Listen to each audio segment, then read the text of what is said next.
하나님의 말씀의 강론에 들어가기 전에 저를 따라해 주셨으면 고맙겠습니다. 성경은 하늘의 책이다. 그래서 성경을 가까이 하면 세상이 멀어지고 성경을 멀리하면 세상이 가까워진다. 오늘도 주님 안에서 여러분과 함께 은혜의 말씀을 나누려고 하는 것은 아까 봉독해 올린 하나님의 말씀인 킹제임스 성경 요한계시록 17장 7절에서 18절로서 마지막 때에 성경을 여는 종말론 강해 120번째 제3부 요한계시록 강해 61번째로서 장차 나올 짐승의 정체라는 제목으로 이 시간 여러분과 같이 은혜를 나누려고 합니다. 성도 여러분, 요한계시록 17장에서부터 18장은요 앞으로 일어날 일들 중 특별히 로마 가톨릭에 관하여 예언하여 말씀을 하고 있습니다. 여기서 여자는 지난주에 말씀드렸듯이 로마 가톨릭을 말하는데 이는 요한계시록 17장 18절에서 분명하게 밝히고 있습니다. 네가 본 그 여자는 땅의 왕들을 다스리는 큰 도성이라고 했습니다. 그러니까 네가 본 그 여자는 누구예요? 가톨릭은 땅의 왕들을 다스리는 큰 도성이라고 했습니다. 세계에서 가장 작은 국가는 바티칸 시입니다. 이것은 주권 국가로서의 공식 명칭이며 주로 교황청이라고 불립니다. 이 주님을 바라보며 주님을 따르고 믿는 그리스도인들은 교황과 로마 가톨릭의 동정에 대해서 세상과는 다른 관점으로 조명하는 것이 필요할 것입니다. 성경이 교황에 대해 무엇을 말씀하는가를 살펴보아야 하며 또 교회사적 어떤 의미가 있으며 또 머지않은 미래에 어떤 역할을 할 것인가를 고찰해야 하는 것입니다. 이 세상에 많은 사람들은요 로마 가톨릭을 교회라고 부르는데 이렇게 부르는 사람만큼 무식한 사람은 없을 것입니다. 그렇죠? 그러나 교회가 정말 무엇인지 우리는 그 가톨릭 교회가 어떠한 교회인지를 잘 알아야 할 것입니다. 성경에서 말하는 교회는요 주 예수 그리스도의 신부를 말하며 하나님께서는 이 교회를 에베소서 5장 26절에서 27절에 이렇게 말씀하고 계십니다.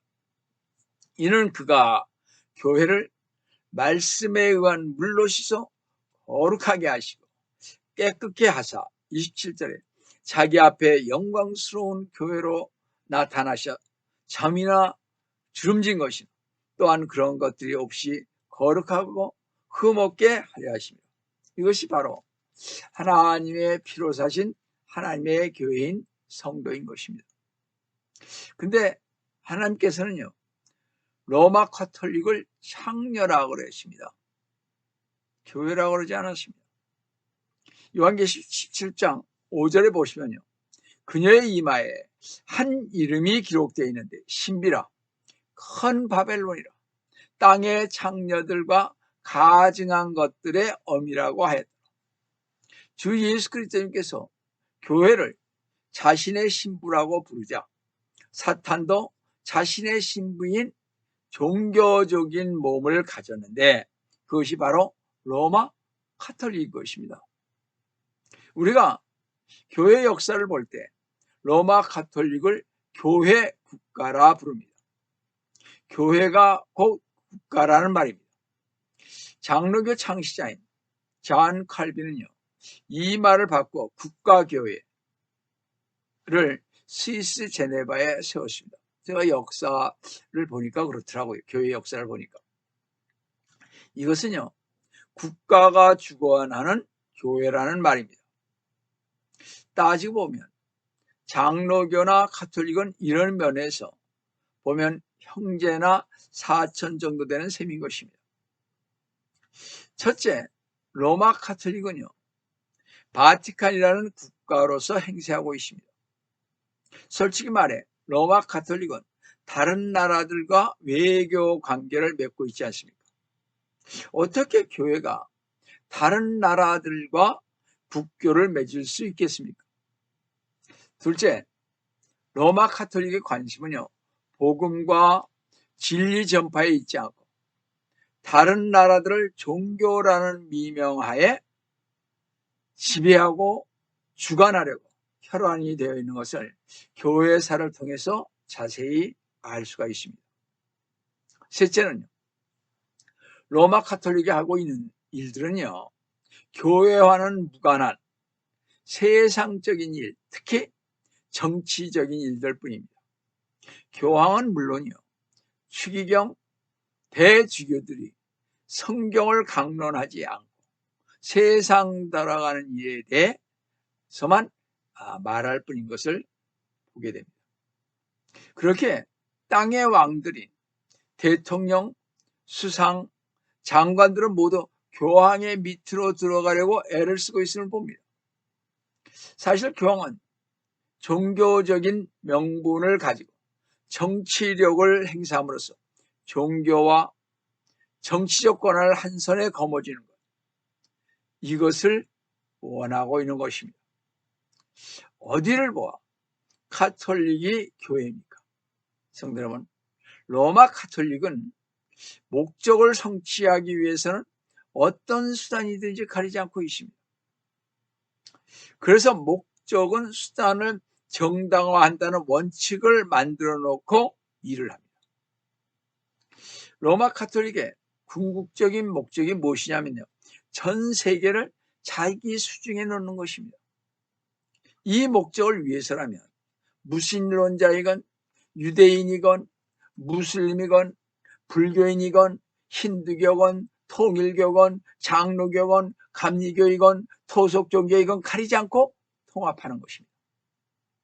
이렇게 세상의 모든 교회들이 모두 로마 가톨릭처럼 정치적, 사회적, 세상적인 일들에 분망한다면 복음을 전파하고 진리를 가르치는 일은 누가 하겠습니까? 성도 여러분, 복음과 진리의 전파가 국가나 사회에 체계화된 제도로 이루어질 수 없는 것 아닙니까?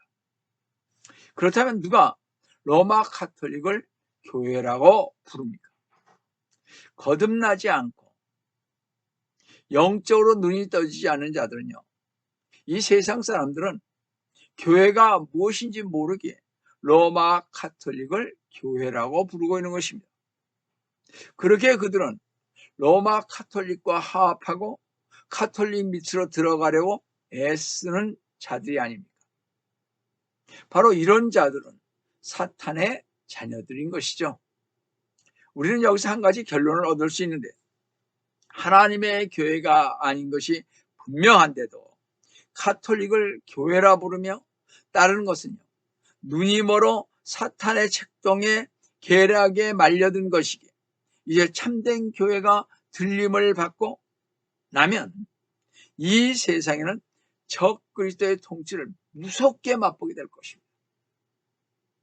그래서 우리는요, 주홍빛 짐승 위에 앉아 있는 여자인 계시록 17장 3절에 나왔던 그 로마 가톨릭이 누구인지 우리는 자세히 알아야 할 것입니다. 오늘 보면 계시록 17장 7절을 보시면, 그러자 그 천사가 내게 말하기를, 왜 놀라느냐? 내가 그 여자의 신비와 그녀를 태운 7머리와 10뿔을 가진 그 짐승의 신비를 너에게 말하리라 했습니다. 지난주 계시록 17장 3절에서 설교했듯이 그녀를 태운 7머리와 10뿔을 가진 짐승은 사탄이라고 했습니다. 그리고 사탄인 주홍빛 짐승을 타고 있는 여자는 그리스도의 신부를 가장한 그리스도의 몸을 흉내내는 사탄의 교회인 로마 가톨릭이라고 했습니다. 그 로마 가톨릭을 이끄는 지도자는 이 세상의 신이요 광명의 천사로 가장한 사탄인 마귀인 것입니다. 그런데 이 짐승은 끝없이 깊은 구렁으로부터 나온다고. 전에 성경은 무저갱이라 그랬습니다. 무저갱으로부터 나온다고 계시록 17장 8절에서 이렇게 말하고 있습니다. 네가 본 짐승은 전에 있었다가 지금은 없고 앞으로 끝없이 깊은 구렁으로부터 나와, 즉 무저갱으로부터 나와서 멸망으로 들어갈 자라고 했습니다. 바로 이 짐승은요, 온 세상을 미혹할 자요, 멸망으로 들어갈 자라고 했는데, 그럼 과연 이 짐승이라는 자는 누구인가 하는 것입니다. 그렇죠? 자, 여기서 뭐라 그랬어요? 내가 본 짐승은 한 것으로 보아서, 그 짐승은 어떻게? 사도시대, 즉 요한시대에 살았던 사람인 것을 알 수가 있습니다. 근데요, 뭐라 그랬어요? 그 다음에 지금은 없고 그랬습니다. 그러니까 지금 없다는 얘기입니다. 사도 요한이 요한계시록 쓸 때는 살아있지 않는 사람이라는 것입니다. 그리고 뭐라 그랬어요? 앞으로 미래에 끝없이 깊은 구렁으로 더 나온다는 것으로 보아 그 짐승이요, 끝없이 깊은, 즉 무저갱이로부터 나올 것이며 그는 멸망으로 들어갈 자라 그랬습니다. 이렇게 볼 때 짐승은 뭐예요? 사람입니다. 요한계시록 11장 7절에 보시면 짐승이라는 유명한 사람이 처음 등장하는데, 또 그들이 자기들의 증거를 끝마칠 즈음에 끝없이 깊은 구렁에서, 무저갱에서요, 올라오는 짐승이 그들과 전쟁을 하여 그들을 이기고 또 죽이리라. 많은 신학자들이 이 이야기하는 짐승은 부활한 로마 제국이 아니며, 그리고 부활한 로마 제국은 끝없이 깊은 구렁에서 올라오지 않는데, 계시록 13장 18절을 보시면 지혜가 여기 있으니 지각이 있는 자는 그 짐승의 숫자를 헤아려 보라. 그것은 한 사람의 숫자이니 그의 숫자는 뭐라고 했어요? 666이라 했습니다. 한 사람의 숫자라고 그러십니다. 짐승은 한 사람입니다. 다니엘서 7장 17절을 보시면요, 이 커다란 내 짐승은 땅에서 일어날 내 왕이라 그러십니다. 이런 것으로 보아 짐승은 사람이고 짐승은 왕이며 짐승은 끝없이 깊은 구렁에서, 즉 무저갱에서 올라옵니다. 요한계시록 9장 11절을 보시면요, 또 그들에게는 자기를 다스리는 왕이 있으니 끝없이 깊은 구렁의 천사요, 그의 이름은 히브리어로 아바돈이며 헬라어로 그의 이름은 아플론이더라 그랬습니다. 끝없이 깊은 구렁에 있는 자들을 다스리는 왕이 있다는 것입니다. 그 왕의 이름은 히브리어와 헬라어의 이름을 가졌는데 그 뜻은 뭐예요? 멸망이라는 뜻입니다. 자, 짐승을 이렇게 정의한다면요, 1. 짐승은 뭐예요? 사람이죠. 2. 짐승은 끝없이 깊은 구렁의 천사이죠. 3. 짐승은요, 뭐예요? 끝없이 깊은 구렁의 왕입니다. 그러니까 무저갱 왕이다 이거예요. 4. 짐승은요, 히브리어와 헬라어 이름을 가졌는데 멸망이라는 이름을 가졌습니다. 5. 짐승은요, 멸망이라는 천사로 사망이 의인화된 인물이라는 것을 알 수가 있습니다.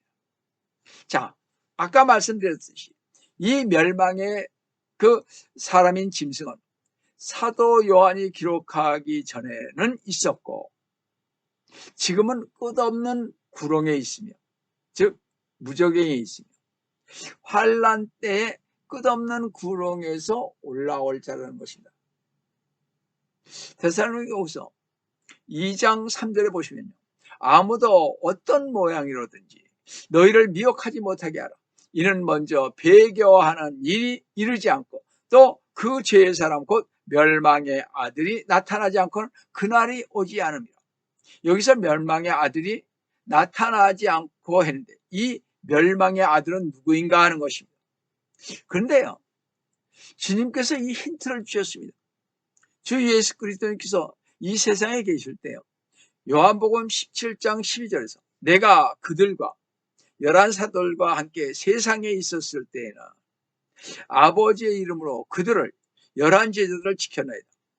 아버지께서 내게 주신 그들을 내가 지켰고 멸망의 아들 위에는 그들죠.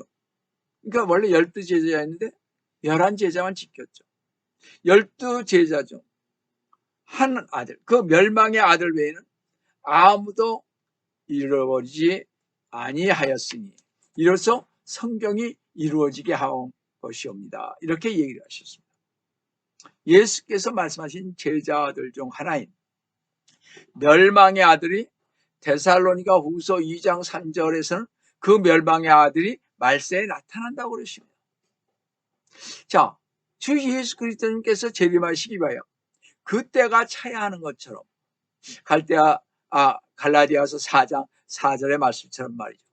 멸망의 아들이 나타나는 것도 때가 찰 때 나타나는데, 그는 중동의 평화를 가져오는 유대인과 평화의 언약을 세우는 7년 대환란 중간 때 이 멸망의 아들은 유대인과 맺은 언약을 깨뜨리고 유대인의 성전에 앉아 자신이 하나님이라고 숭배할 것을 강요할 것입니다. 데살로니가후서 2장 4절에 보시면 그는 대적하는 자며 또 하나님으로 불리는 모든 것과 숭배받는 대상 위에 자신을 높여 하나님의 성전에 하나님처럼 보여 자신을 하나님이라고 하느니라 그러십니다. 자, 또 데살로니가후서 2장 9절에서 10절을 보시면 그 불법자가 오는 것은 사탄의 역사에 따라, 그 불법자가 누굽니까? 바로 짐승을 가리키는 것입니다. 그 불법자가 오는 것은 사탄의 역사에 따라 모든 능력과 표적들과 거짓 이적들과 10절에 멸망하는 자들 안에 있는 모든 불의의 속임수로 오는 것이니 그랬습니다. 이 불법자가 그 짐승이 누구예요? 바로 적그리스도입니다. 제가 전에 13장에서 이미 말씀을 드렸습니다만 이 불법적인 적그리스도가 이 세상에 등장할 때 모든 능력과 표적과 이적들을 행하면서 자기 자신을 유대인의 왕이요 평화의 왕으로 추대받아 예루살렘 성전에 들어가 거짓 메시아로 군림하고 자신을 하나님이라고 주장하는 이 짐승은 모든 사람들로부터 영광을 취하는 자인 것입니다. 그런데 이 멸망하는 자는 요한복음 6장 70절 71절에 보시면 이스카리ot인데 마귀라고 지칭하고 있습니다. 자, 그럼 성도 여러분, 주 예수 그리스도님의 말씀대로라면 유다 이스카리ot은 사람이 아니면서도 마귀이면서 사람처럼 행세했던 것이 아닌가 생각이 듭니다. 그렇죠? 바로 이 이스카리ot 유다는 적그리스도요 육신을 입은 마귀로서 대환란 기간 중에 끝없이 깊은 구렁에서 올라와 계속 17장 8절에서 보듯이 많은 표적과 이적들을 행하면서 자신이 육신을 입고 온 하나님이라고 주장하므로 모든 사람들로부터 영광을 취하는 자인 것입니다. 이로써 멸망의 아들인 이스카리ot 유다는 성경의 말씀대로 이루어진 사건이 되는 것입니다. 성도 여러분, 멸망의 아들인 이 이스카리ot 유다는 7년 대환란 때 적그리스도로서 유대인 성전에 앉아 자신이 하나님이라고 주장하면서 하나님 대신 자신을 뭐라고 해요? 숭배하라고 할 것입니다. 제가 생각하기에는 이스카리ot 유다의 본 모습을 우리가 유추해 보니까 이게 바로 적그리스도였었구나 하는 것을 우리가 알 수가 있습니다.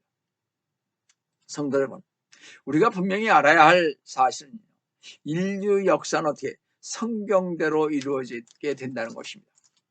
그러므로 이 마지막 시대를 사는 우리 모두는 참 하나님의 말씀을 옳게 분별하여 마지막 때 바른 교리로 바르게 성도들을 잘 양육하여서 하나님께 영광 돌리시를 주 예수 그리스도님의 이름으로 축원드립니다. 자, 사도 요한은요, 짐승이 누구라고 하면서 짐승을 보고 놀란 후에 짐승에 앉은 여자인 가톨릭을 언급하고 있습니다. 요한계시록 17장 9절을 보시면 지혜 있는 생각이 여기 있으니 일곱 머리는 그 여자가 앉은 일곱 산이요 했습니다. 중세로부터 로마 교황청이 자리 잡은 로마시는요, 테베레강 연안에 있는데 역사적으로 테베레 강은요, 로마 제국이 있게 했던 뿌리입니다. 현재 이탈리아의 수도인 로마시의 별칭은요, 일곱 언덕의 도시라고 불립니다. 근데요, 이 일곱 언덕의 산은요, 첫 번째 산 팔라티네고, 또 두 번째 산은 티베르고, 셋째 산은 아벤티네고, 넷째 산은 그 언덕의 산은 카에리안이고, 또 다섯 번째 산은 에스쿠이레네고, 여섯 번째 산은 쿠이리아나리고, 일곱째 산은 자미크름인데, 그 로마 시내는 바로 어떻게 바티칸시가 있습니다. 그러면서 일곱 머리는 또 일곱 왕이라고 그랬습니다. 요한계시록 17장 10절 보시면요, 일곱 왕이 있는데 다섯은 패망하였으나 하나는 남아있고 또 하나는 아직 오지 않아있으나 그가 오면 잠시 동안 머물러야만 되리라. 참 이 말씀 중요합니다. 저 이것 때문에요, 지금도 고민하고 이걸 잘 말씀을 드려야 하는데 이것만큼 중요한 것이 없습니다. 어떻게 되어가는지를 알려면 이 말씀을 좀 알아야 합니다. 자, 사도 요한이요, 이 말하기를 이들은 주님께서 오시기 전에 나타날 왕들인데 일곱 왕이 있었다 그러십니다. 근데 다섯은 패망하였다 그러십니다. 그러니까 뭐예요? 즉 주님이 오시기 전에 다섯 왕은 없다는 거예요. 일곱 왕 중에서. 자, 그러면 이스라엘과 관련하여 일곱 왕 중 다섯 왕은 패배했다고 했습니다. 자, 이슬나라와 관련된 첫 번째 왕은 어디예요? 이집트의 파라오 왕이죠. 모세 때. 그렇죠? 또 둘째 왕은 아스루의 사네립 왕입니다. 그렇죠? 그다음 셋째 왕은 바벨론의 느부갈네살 왕이죠. 그때 유대가 망하지 않았습니까? 그렇죠? 자, 넷째 왕은 그 뒤를 이어서 바벨론의 뒤를 이어서 메데 파르시아의 다리오 왕입니다. 이 다섯째 왕은요, 헬라의 알렉산더 대왕이십니다. 그러니까 이 다섯 왕은 이미 예수님 당시에는 없었던 나라죠. 그런데 하나는 남아있고 했습니다. 사도 요한이 살고 있던 때의 왕은 뭐예요? 로마 카이사 왕으로 여섯 번째 왕이죠. 근데 또 하나인 일곱 번째 왕은 아직 오지 아니하였으나 그가 오면 잠시 동안 머물러야만 되리라 했는데, 아직 오지 아니한 계시록 17장 11절에 보면요, 전에는 있었으나 지금은 없는 그 짐승의 여덟 번째지만 일곱 중에 속한 자라 그가 멸망으로 들어가리라 했으니까, 아직 오지 아니한 왕은 그 짐승의 여덟 번째지만 뭐예요? 일곱 중에 속한 자라고 했습니다. 그 일곱 번째 왕은 여덟 번째 속한 적그리스도의 왕국의 적그리스도인 이스카리 유다로서 대환란 기간 중 3년 반 동안 잠시 동안 치리할 것이며, 여덟째 번째 왕은 사탄의 일곱 불로서 계시록 13장 1절에서 내가 바닷가 모래에 서서 보니 한 짐승이 바다에서 올라오는데 했습니다. 사도 요한 당시에 이 바다는 뭐라고 했습니까? 지중해라고 그랬죠. 지중해에 있는 나라, 즉 유럽 합중국인 EU와 로마 가톨릭의 종교를 가진 한 짐승이 올라온다는 것입니다. 바로 이 바다에서 올라온 적그리스도가 오면 계시록 17장 12절에서 말씀한 열왕과 함께 통치할 것이라고 했습니다. 그러니까 이 위에서 분명히 옵니다. 또 단지파에서 분명히 옵니다. 단지파인 그 합스바그 왕과에서 반드시 올 것입니다. 이 적그리스도는. 그러니까 이유가 통합되고, 그렇죠? 그 다음에 7번째에 속하지만 8번째인 적그리스도가 나온다는 것이죠. 자, 바로 이 바다에서 올라온 적그리스도가 오면요, 계시록 17장 12절에서 말씀한 열왕과 함께 통치한다고 분명히 말씀드렸습니다. 보면요, 또 네가 본 그 뿔은 열왕이라 아직 왕국을 받지는 못하였으나 그 점승과 더불어 1시간 동안 왕들로서의 권세를 받으리라. 열뿔은 열왕으로서 다니엘서 2장 38절에서 43절에서 본 철과 차진 진흙이 섞인 10발가락인데 주 예수 그리스도님께서 재림하기 전 사탄의 열뿔입니다. 따라서 로마 제국에서 나누어진 유럽의 10나라들이 완전 통합되지는 못했지만 지금은 27개 국이죠. 2012년 당시요.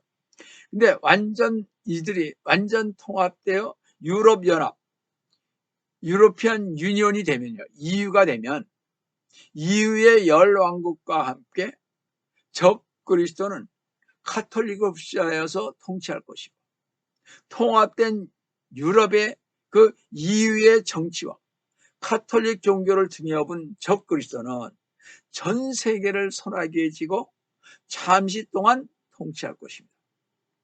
그러나 아무리 짐승인 적그리스도와 열왕들인 이의 권세가 세고 화려하게 보여진다 해도 그들의 권세는 어떻게 영원한 것이 못 되는 것입니다.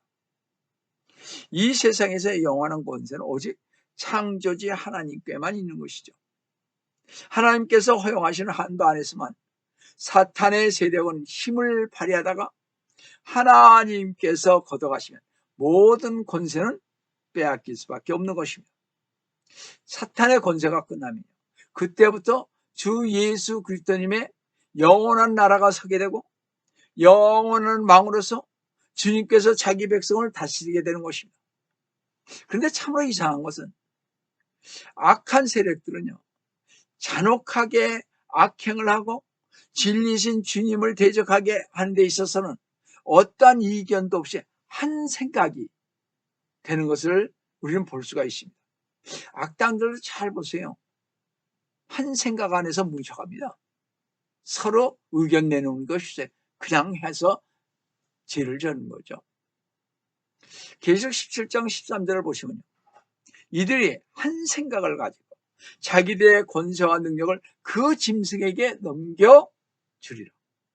10뿔의 열왕들은 한 생각을 가지고 자기들의 권세와 능력을 가진 짐승인 적그리스도에게 넘겨준다는 것입니다.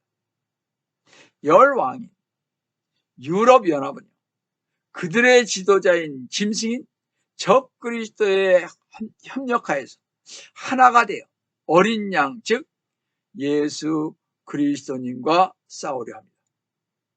요한계시록 그래서 17장 14절을 보시면 이들이 어린 양과 맞서 싸우겠으나 어린 양이 그들을 이기시리라. 이는 그가 만주의 주요 만왕의 왕이시며 했습니다. 짐승과 싸우시는 어린 양은 만주의 주 곧 모든 권세의 소유자이십니다. 짐승과 맞서 싸우는 어린 양은 마귀를 멸하신 영원한 만왕의 왕이신 것입니다. 여기서 우리는 놀라운 하나의 사실에 접하게 되는데, 그것은 사악한 마귀가 제 아무리 극성스럽게 활동할지라도 결국은 하나님의 손 안에 있는 일개 작업 도구에 불과할 뿐이라는 사실입니다. 따라서 보면 17장 14절 중반절을 보시면 그와 함께한 자들은 부르심을 받았고 택함을 받았으며 신실한 자들임이라 하더라.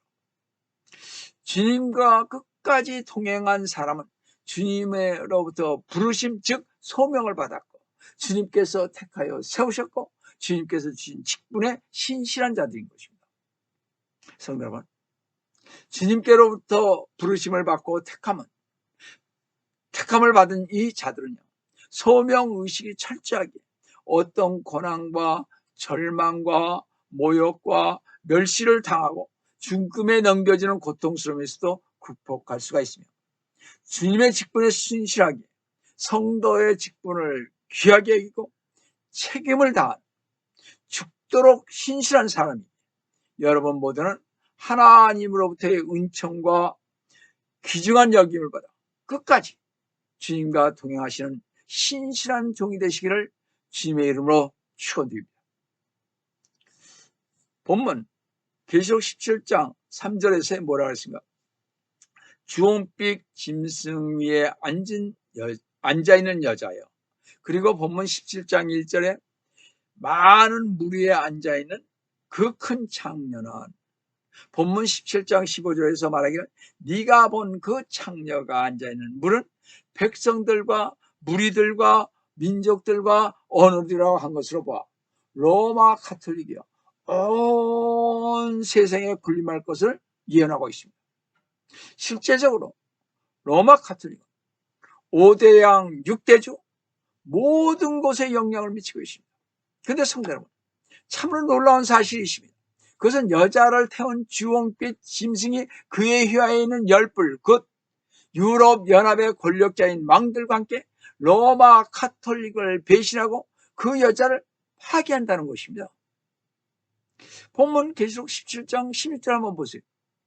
네가 그 짐승에게 본 열불은 그 창녀를, 로마 가톨릭을요, 증오하며 또 그녀를, 로마 가톨릭을 어떻게 패망시킨다고 했습니다.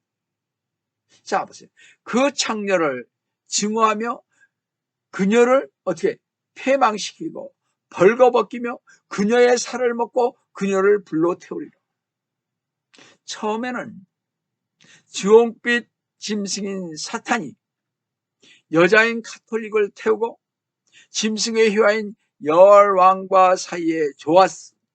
서로 협력하여 하나님을 대적했으나 이들 사이에 분열과 증오가 생기자 짐승인 사탄인 그 사탄은요, 장녀인 큰 바벨론을 완전히 멸하여 버린 것입니다. 큰 바벨론이 이 장녀인 로마 가톨릭이 완전히 멸한 시기는요, 계시록 16장 19절을 보시면 또 그 큰 도성이 세 부분으로 갈라지고 민족들의 성읍들도 붕괴되며 큰 바벨론이, 이 가톨릭이 하나님 앞에 기억되었으니 이는 그녀에게 로마 가톨릭이 그들의 맹렬한 진로의 포도주잔을 주기 때문이라 한 것으로 보아 로마 가톨릭의 멸망의 시기는 거의 7년 대환란 끝일 것입니다. 아마 7번째 이 호리병, 즉 대접을 든 천사가 호리병을 쏟아 부었기 때문일 것입니다. 성도 여러분, 로마 가톨릭이 그렇게 뜻밖의 망하게 된 이유는요, 계시록 17장 17절을 보시면 이는 하나님께서 자신의 뜻을 이루시려고 그들의, 즉 열왕과 짐승인 유럽 연합과 사탄의 그들의 마음을 일치시켜서 그들의 왕국을, 아까 말한 대로 열왕인 유럽 연합을 주도하도록 하셨으니 하나님의 말씀이 이루어질 때까지라. 천사는요, 요한에게 로마 가톨릭이 열불인 유럽 연합과 짐승인 사탄에게 멸망당하는 것이 하나님의 뜻에 의한 것이라는 것입니다. 열왕인 유럽 연합의 지도자들은 스스로 의식하지 못했으나 하나님께서는 이들을 이용하셔 로마 가톨릭을 멸망시켰던 것입니다. 이것은 이 세상의 문화, 재물, 권세는 결국엔 하나님의 뜻 안에서 이루어지는 것이며 사탄의 역사는 하나님께서 허용한 범위 안에서 이루어지고 있음을 다시 한번 깨닫게 하는 것입니다. 그런데 계시록 17장 18절에서 다시 보면요, 네가 본 그 여자는 땅 위 왕들을 다스리는 큰 도성이라 한 것으로 보아 이 큰 도성은 바티칸 시인 로마 카톨릭인 것입니다. 성도 여러분, 그들은 자신들이 이 로마 카톨릭은 자신들이 참교회라고 주장하며 주님을 믿고 따른다고 고백하며 세계 15억 성도들을 가지고 있다고 자랑하며 세상의 지배를 꿈꾸었지만 실제적으로는 하나님 없는 교회 창녀에 불과한 하나님의 저주를 받은 가증한 큰 바벨론인 것입니다. 성도 여러분, 우리 모두는 더럽고 가증한 것들의 처소인 바벨론이 로마 카톨릭은 반드시 하나님의 저주를 받고 멸망하기, 로마 카톨릭의 죄들의 동참자가 되지 말고 로마 카톨릭이 받은 그 재앙, 그 로마 카톨릭이 앞으로 받을 그 재앙을 받지 말고 거기서 나오라고 로마 카톨릭 교도들에게 선포하신 우리 성도 여러분 되시기를 주님의 이름으로 축원드리겠습니다. 다 같이 기도하겠습니다.